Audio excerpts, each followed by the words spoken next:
Capítulo 37. A proteção.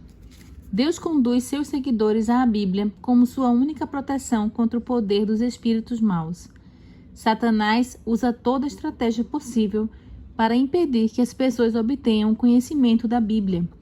A cada reavivamento da obra do Senhor, sua atuação se torna mais intensa.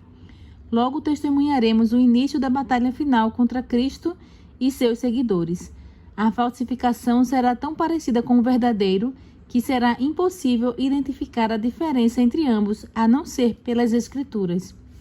Aqueles que procuram obedecer a todos os mandamentos de Deus enfrentarão oposição e zombaria. A fim de suportar a prova, precisam compreender a vontade de Deus conforme revelada em sua palavra.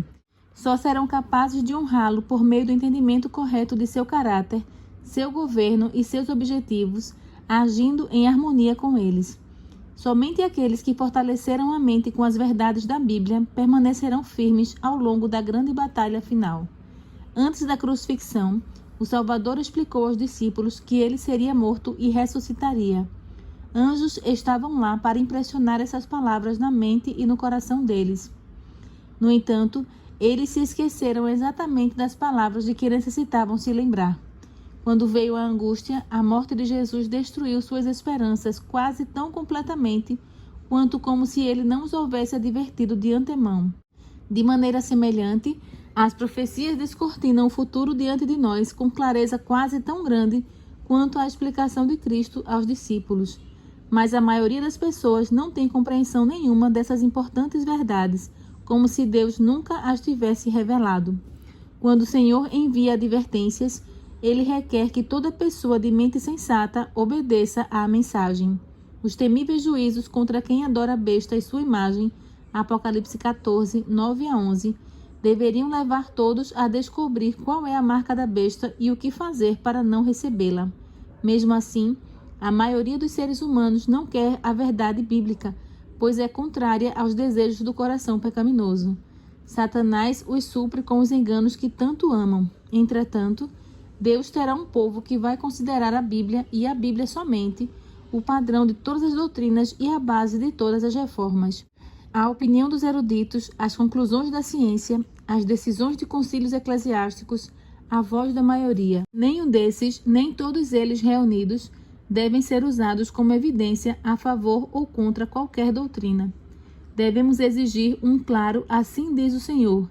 Satanás leva as pessoas a olhar para pastores e professores de teologia como guias, em vez de buscar as Escrituras por conta própria.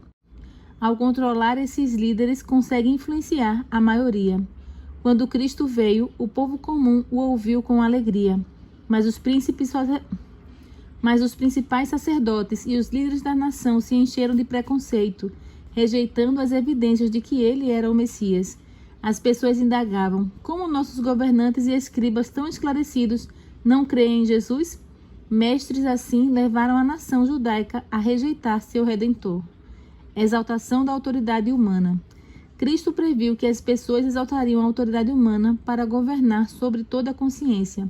Em todas as eras, essa tem sido uma terrível maldição. Como apelo às gerações futuras, a Bíblia registrou advertências para que não seguíssemos líderes cegos.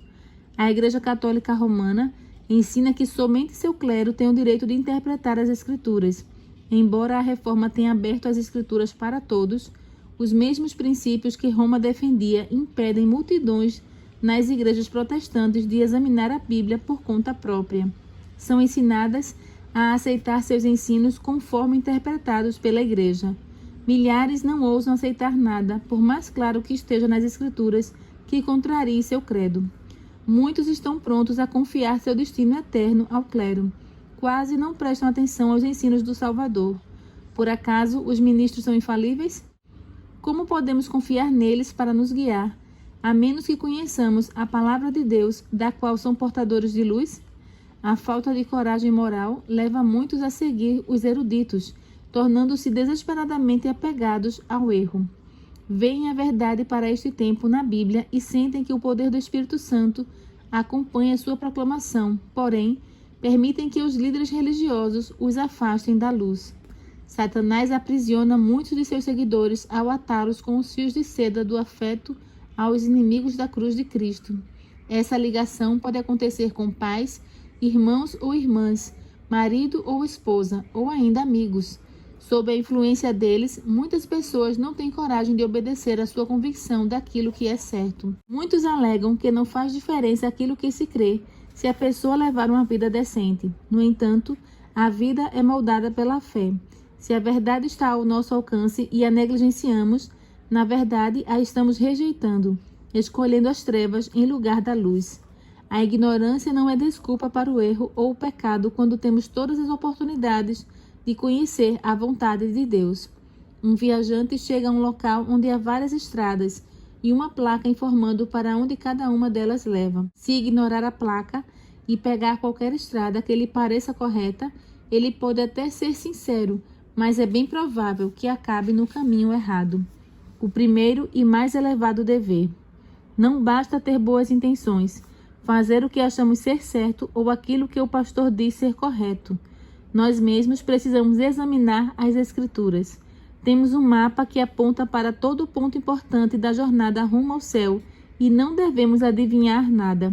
É o primeiro e mais elevado dever de toda pessoa racional aprender com base nas Escrituras qual é a verdade e então andar na luz, encorajando os outros a fazer o mesmo. Em nosso estudo, com a ajuda de Deus, devemos formar a própria opinião, já que nós mesmos precisaremos prestar contas ao Senhor. Pessoas cultas com aparência de grande sabedoria ensinam que as Escrituras possuem um significado secreto e espiritual que não é visto com facilidade na linguagem usada. Esses indivíduos são falsos mestres. Devemos explicar a linguagem da Bíblia por meio de seu significado óbvio, a menos que um símbolo ou uma figura sejam usados. Se as pessoas aceitassem apenas o que a Bíblia realmente diz, realizariam uma obra que levaria milhares que hoje andam errantes na mentira para o aprisco de Cristo. Muitos textos bíblicos que os eruditos ignoram, dizendo que são verdades sem importância, estão cheios de conforto para aqueles que têm aprendido na escola de Cristo. Para entender a verdade bíblica, não necessitamos tanto do poder do intelecto para o estudo. Em vez disso, precisamos sentir mais sede pela verdade bíblica do que qualquer outra coisa e anseio intenso pela justiça. Resultados da negligência. Nunca devemos estudar a Bíblia sem oração. Somente o Espírito Santo pode nos levar a sentir a importância das coisas que compreendemos com facilidade ou nos impedir de distorcer verdades difíceis. Anjos celestiais preparam o coração para a compreensão da palavra de Deus. Ficaremos encantados por sua beleza e seremos fortalecidos com suas promessas. Com frequência, as tentações costumam parecer irresistíveis, porque a pessoa tentada não consegue se lembrar com rapidez das promessas de Deus e se opor a Satanás com as armas das Escrituras. Mas os anjos estão perto daqueles que estão dispostos a aprender e trarão à lembrança as verdades de que necessitam.